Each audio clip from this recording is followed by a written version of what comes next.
Hey there, AP Stats Cats. It is time for probability video number 2.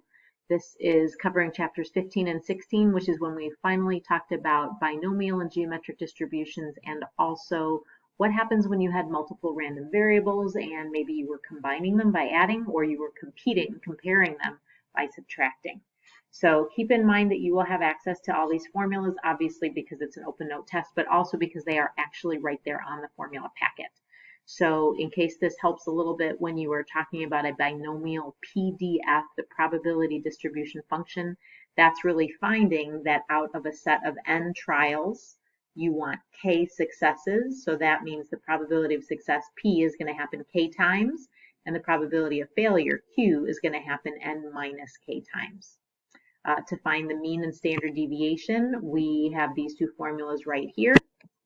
And whoops, sorry, my pen is not working. There you go. So the mean of a binomial variable is equal to n times p. That really means if you think that you're going to get a success p as the proportion or percent of the time, take that percent times your sample size and you'll get how many you expect to see, how many expected successes there are. The standard deviation is the square root of npq. In a geometric setting, that has very many of the same characteristics as the binomial setting because both of them are set up on the Bernoulli trial basis where you have two possible conditions, success and failure.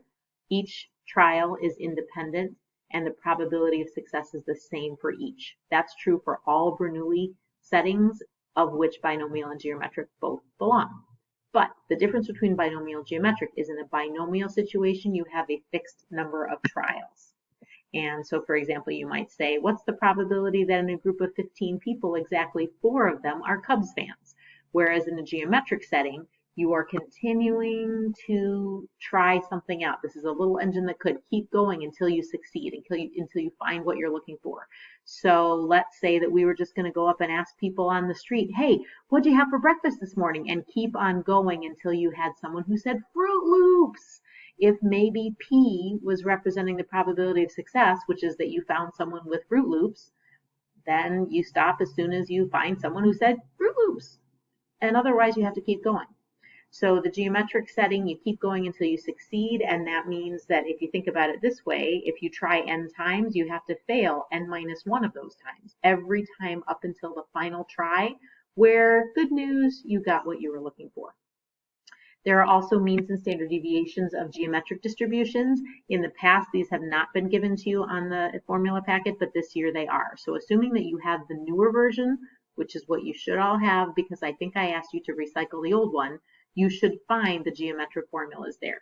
I also highly doubt that you will have to use them, but it's nice to have them in front of you. The other things that you might want to take a peek at are the formulas used when you have multiple random variables. Whether you're going to be adding them or subtracting them, you'll see that they are quite similar. The mean of the sum of two random variables would just be the mean of the first plus the mean of the second. The mean of the difference down here of two random variables is just the mean of the first minus the mean of the second. So those seem a little more straightforward. On the other hand, when you're taking a look at the variance and the standard deviation, it's actually the same whether you are adding two variables or subtracting. But one of the key things is that your variables must be independent. The standard deviation formulas do not work if you do not have independence.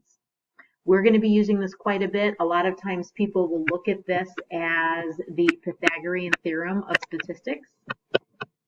And the reason for that is because if you, hold on a second. Because if you think about it, in order to find the standard deviation, or if you think up here, standard deviation squared of the sum of two variables, that's sigma squared of the first plus sigma squared of the second. That looks just like the Pythagorean theorem. When you take the square root on one side, you get the standard deviation by itself. This formula down here is exactly the same as far as what you would have to do to find it. It represents either the standard deviation of the sum of two variables or the standard deviation of the difference. But either way, you always add variances and then take the square root to get back to the standard deviation. All right. I've got a couple of practice problems for you, so let's see what we can do. The owner of a pet store is trying to decide whether to discontinue selling specialty clothes for pets. She suspects that only 4% of the customers buy specialty clothes for their pets and thinks that she might be able to replace the clothes with more interesting and profitable items on the shelves. Who knows? Maybe she'll put doggy cookies. I don't know. Before making a final decision, she decides to keep track of the total number of customers for a day and whether they purchase specialty clothes for their pet. Assuming the pet store owner is correct in thinking that only 4% of her customers purchase specialty clothes for their pets, how many customers should she expect before someone buys a garment for their pet? All right, so this is like the Fruit Loop example. She is going to continue to try to sell until she finally gets someone to say yes. That means that this is geometric. And the formula for the mean of a geometric random variable, if you go ahead and take a look higher up on your page, would be 1 over p. The mean is 1 over the probability of success. So 1 divided by 0.04, and that's equal to 25.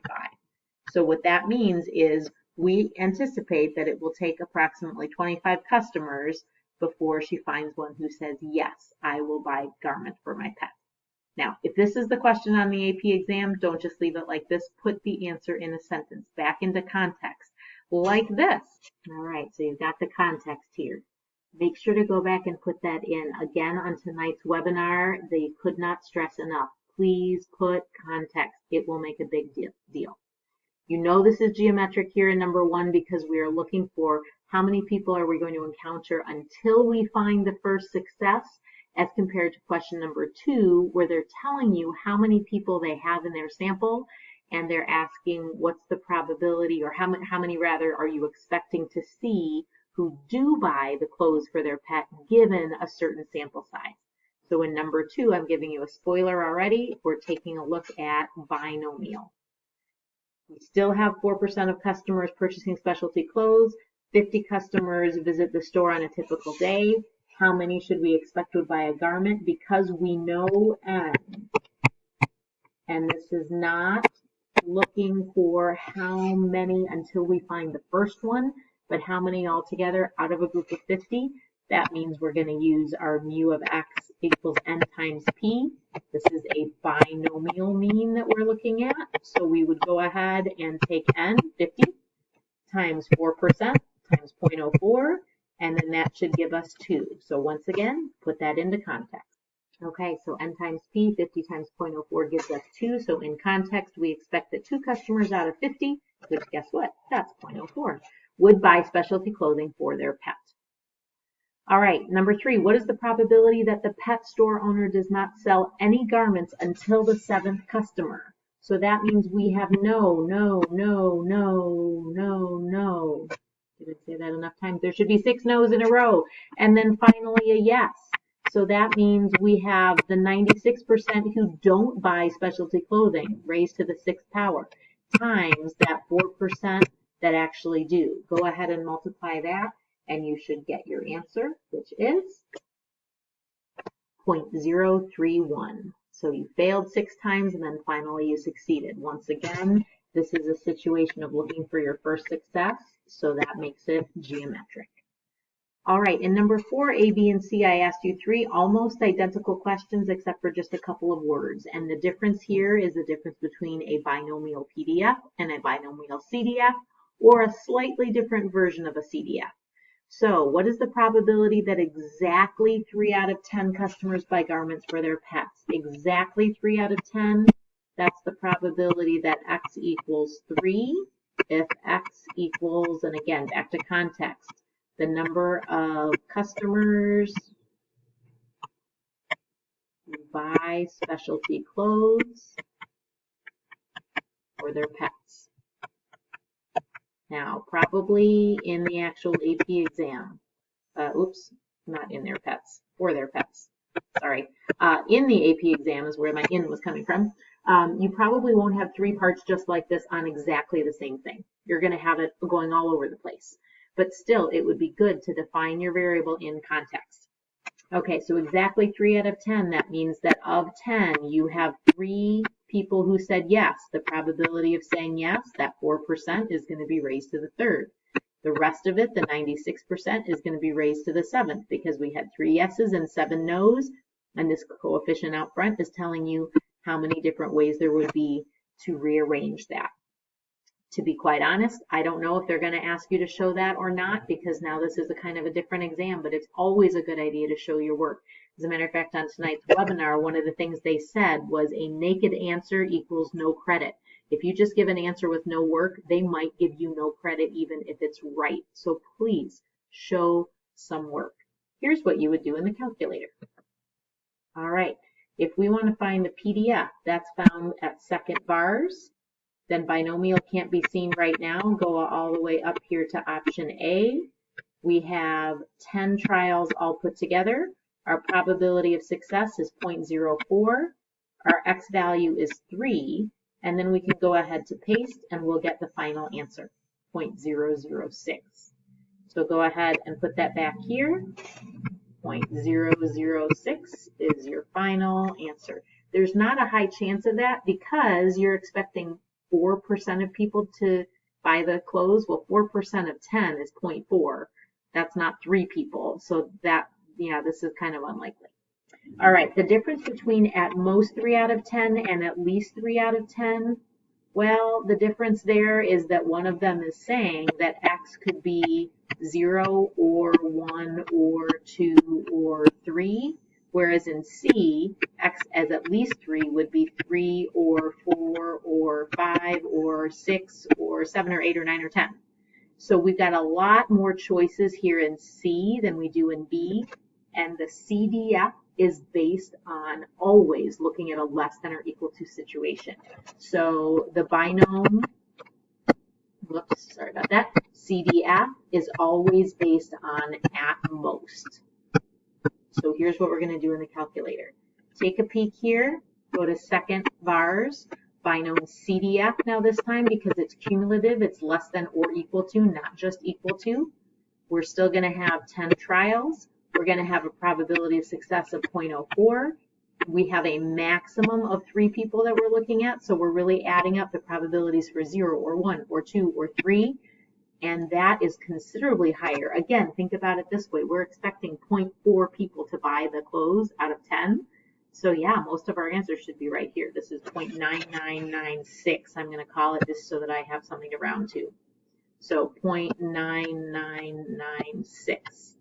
At least 3 out of 10 customers. You could find the PDF for 3 or 4 or 5 or keep going on and on. Or you could just do 1 minus the probability that X is less than or equal to 2. That would probably be the easier way to do it because that will go straight to a CDF.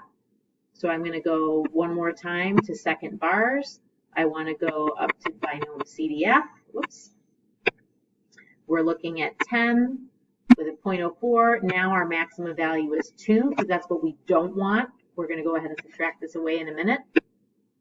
So this is the probability of X equals 2, 1, or 0. We want 1 minus that amount, and that will give us 0.006 as our final answer. All right, I'm hoping this is helping. I didn't show a ton of work in there, but we also want to try to get to the next problem, and I have a minute and a half in this video left. So let me know if I can do anything to help. All right, go ahead and take a moment to read this, please. Okay, so we have information about a full carton of a dozen eggs and also an empty cardboard container. If the full carton weighs 840 grams, the empty carton weighs 20 grams, and then we have 12 eggs in it, it would be 12 times X, where X is the average weight of an egg. Do a little algebra, and you can subtract 20 from both sides, and then divide by 12. And you should end up with X equals 68.333 grams. So that is the average weight of one egg. For standard deviation, we're going to have to go into variance. So let's think about it this way. Using the same logic as in A, but now talking about the variance, we'd have the total equals the carton plus 12X. So the total variance is 7.9 squared. The carton variance is 1.7 squared. And then it would be 12 times sigma squared X, which is what we're going to get by itself in a minute. Plug in the numbers as you see here. Once you get to the bottom, you can divide by 12, and that would give you sigma squared x is 4.96. Take the square root on both sides, and you have sigma x. So sigma x is 2.227 grams. Sorry, gotta run. The video is going to cut me off at 15 minutes. Have a good one. Take care.